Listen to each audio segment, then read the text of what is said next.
Doctor కొట్టేచెన్న retired ప్రిన్సిపల్ను మరియు కర్నూలు జిల్లా BJP అధికార ప్రతినిధిని కూడా మహనీయ వాజ్పేయి గారి ప్రస్థానం ఎలా మొదలైంది రాజకీయంలో అంటే, అటల్ బిహారీ వాజ్పేయి గ్వాలియర్లో బ్రాహ్మణులలో ఉన్నతమైన కన్యాకుబ్జ బ్రాహ్మణ కుటుంబంలో 25/12/1924న కృష్ణబిహారీ వాజ్పేయి కృష్ణాబెండ్లకు 7 మంది సంతానంలో 6వ సంతానంగా జన్మించారు వాజ్పేయి.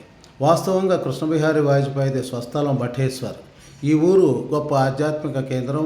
ఈ ఊరిలో దాదాపు 1000 దేవాలయాలు ఉండేయని చెప్పేసి ప్రతీతి. ఆ దేవాలయాలన్నింటినీ కూడా 7-8 శతాబ్దాల్లో గూర్జరులు ప్రతిహారులు అనే రాజులు నిర్మించారని చెప్తారు. అయితే ఉపాధ్యాయునిగా గ్వాలియర్లో చేరుకొని అక్కడే ఉండేవారు కృష్ణబిహారీ వాజ్పేయి గారు. వాజ్పేయి చదువు గ్వాలియర్లో సాగింది, ఆ తర్వాత కాన్పూర్లో కూడా సాగింది. వీరిద్దరు లా చదివేటప్పుడు తండ్రి కొడుకులు ఇద్దరు కూడా క్లాస్మేట్స్, ఒకే గదిలో ఉండేవారు. అయితే వాజ్పేయి గారు లా మధ్యలో మానేసి రాజకీయాల్లోకి వెళ్ళిపోయారు. అలాగే 1942లో క్విట్ ఇండియా ఉద్యమంలో 18 ఏళ్ల వయసులో పాల్గొన్న వాజ్పేయి జైలుకు కూడా వెళ్ళారు. అలాగే లా మానేశాక దీన్ దయాళ్ ఉపాధ్యాయ సహవాసంతో రాష్ట్రధర్మ, పాంచజన్య పత్రికలకు సబ్ ఎడిటర్గా పనిచేశారు. ఈ సమయంలో పండిట్ దీన్ దయాళ్ ఉపాధ్యాయ గారు వాజ్పేయిలోని చురుకుదనము, రచనా నైపుణ్యము, వాక్చాతుర్యం గమనించి ఆనాటి జనసంఘ్ స్థాపక అధ్యక్షుడు శ్యామాప్రసాద్ ముఖర్జీ గారికి పరిచయం చేశాడు. శ్యామాప్రసాద్ ముఖర్జీ బెంగాలీ, ఆయనకు బెంగాలీ బాగా వచ్చు కానీ హిందీ కొంచెం వచ్చు. దాంతో వాజ్పేయిని తన అనువాదకుడిగా పెట్టుకున్నాడు. ముఖర్జీ ఎక్కడికి వెళ్ళినా ఆయనతో ఉండేవాడు. ఆ విధంగా పార్టీలో ఎంత మంచి స్థానం సంపాదించాలంటే ఉపాధ్యాయ ముఖర్జీల ప్రోద్బలంతో 1952 మొదటి జనరల్ ఎలక్షన్స్లో 26 ఏళ్ల వయసులో ఉన్న వాజ్పేయిను లక్నో నుంచి ఎంపీగా పోటీ చేయించారు. అంత నమ్మకం. కానీ ఆ ఎన్నికలో వాజ్పేయి ఓడిపోయాడు. అది చిన్న టెక్నికల్ పొరపాటు వల్ల. బ్యాలెట్ పేపర్ల రంగులు ఎమ్మెల్యే, ఎంపీకి తేడా సరిగా చెప్పనందున్న వాజ్పేయి ఓట్లన్నీ ఎమ్మెల్యేకి పడిపోయి ఓడిపోయాడు. ఈలోపు శ్యామప్రసాద్ ముఖర్జీ కాశ్మీర్లో 23/6/1953న రాజకీయ కుట్రలతో అరెస్ట్ అయ్యి ఆ కుట్రలకే బలయ్యాడు.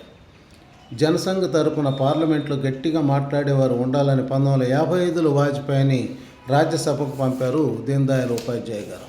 1957లో వాజ్పేయిని ఎలాగైనా గెలిపించుకోవాలని మధుర, లక్నో, బలరాంపూర్లో నిలబెట్టారు. మధుర, లక్నోలో ఓడిపోయాడు. బలరాంపూర్లో వాజ్పేయి గెలిచాడు. ఆ గెలిపించింది కూడా అక్కడి ముస్లిం భూస్వాములు, నాటి జమీందారులు. జీపులు కూడా వారే ఇచ్చేవారు ప్రచారానికి.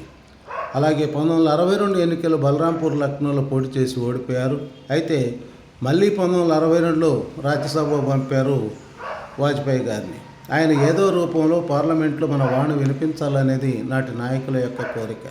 పార్లమెంట్లో విదేశీ వ్యవహారాలు బాగా మాట్లాడేవాడు. టిబెట్ వ్యవహారాల్లో నెహ్రూను కూడా విమర్శించాడు. 1960 ప్రాంతంలో ఫారిన్ డెలిగేట్స్కు వాజ్పేయిని పరిచయం చేస్తూ నెహ్రూ గారు మా యంగ్ ఎంపీ భవిష్యత్తు ప్రధాని అని చెప్తాడు. అది నిజమైంది కూడా. అంటే వాజ్పేయి యొక్క విషయ పరిజ్ఞానాన్ని నెహ్రూ బాగా విశ్లేషించారని అనుకోవాలి. 1966లో లాల్ బహదూర్ శాస్త్రి మరణం తర్వాత ఇందిరాగాంధీ ప్రధాని అయ్యారు. ఆ సమయంలోనే గోవధ నిషేధించాలని చెప్పేసి వేలాది మంది సాధువులు పార్లమెంటు మీద దాడి చేశారు 7/11/66న. కానీ పోలీసులు వారిపై కాల్పులు జరపడంతో అనేక మంది సాధువులు చనిపోయారు. ఆ రోజు గోకులాష్టమి. 1967లో వాజ్పేయి గెలిచాడు. ప్రతిపక్షానికి సీట్లు ఎక్కువగా వచ్చాయి. అలాగే యూపీ, బీహార్, బెంగాల్, ఒరిస్సాలలో కాంగ్రెసేతర ప్రభుత్వాలు కూడా ఏర్పడ్డాయి.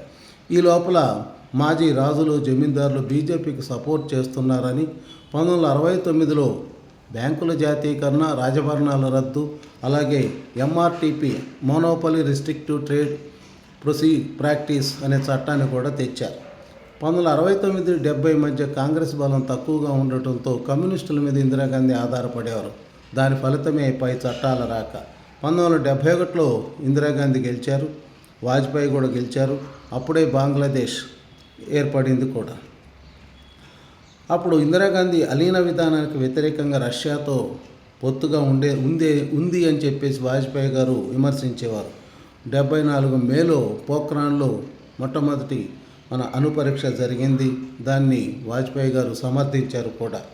కానీ 1974లోనే గుజరాత్లో మెస్ ఛార్జీలు పెంచాలని విద్యార్థులు గొడవ మొదలుపెట్టారు. నవనిర్మాణ ఉద్యమం మొదలైంది. బీహార్లో కూడా విద్యార్థులు సంపూర్ణ క్రాంతి ఉద్యమం లేవదీశారు. దానికి నాయకుడు జయప్రకాష్ నారాయణ్. ఫలితంగా 1975లో 25/6/75న ఇందిరాగాంధీ ఎమర్జెన్సీ విధించింది దేశంలో. అప్పుడు ప్రతిపక్ష నాయకులను ఎక్కడికక్కడ అరెస్ట్ చేశారు. వాజ్పేయి బెంగళూరులో ఉంటే ఆయన్ను అక్కడే అరెస్ట్ చేసి అక్కడ జైల్లో పెట్టారు. అప్పుడు ఆయన వెన్నునొంబితో చాలా బాధపడేవాడు. జైల్లో ఆనాటి ఖైదీలందరూ చాలా భయపడేవాళ్ళు. జైల్లో ఖైదీలందరినీ పట్టుకెళ్ళి కాల్చేస్తారని, ఎమర్జెన్సీ ఇప్పట్లో తొలగించరని భయం వ్యక్తం చేసేవారు. కానీ వాజ్పేయి వారందరికీ ధైర్యం చెప్పేవాడు. తర్వాత ఆయన్ని ఢిల్లీ జైలుకు మార్చారు. ఎమర్జెన్సీ 21/3/77 వరకు, అంటే దాదాపు 21 నెలలు ఆ ఘోరమైన కాలం కొనసాగింది. ఎమర్జెన్సీ తర్వాత 1977లో జరిగిన ఎన్నికల్లో వాజ్పేయి న్యూఢిల్లీ నుంచి గెలిచి మొరార్జీ దేశాయ్ క్యాబినెట్లో విదేశీ వ్యవహారాల మంత్రిగా, లాల్కృష్ణ అద్వానీ గారు సమాచార శాఖ మంత్రిగా ప్రమాణ స్వీకారం చేశారు. ఆ సమయంలో ఆ ఎన్నికల్లో జనసంఘకు 90 సీట్లు వచ్చాయి. మిగతా భాగాన్ని నెక్స్ట్ వీడియోలో వినగలరు.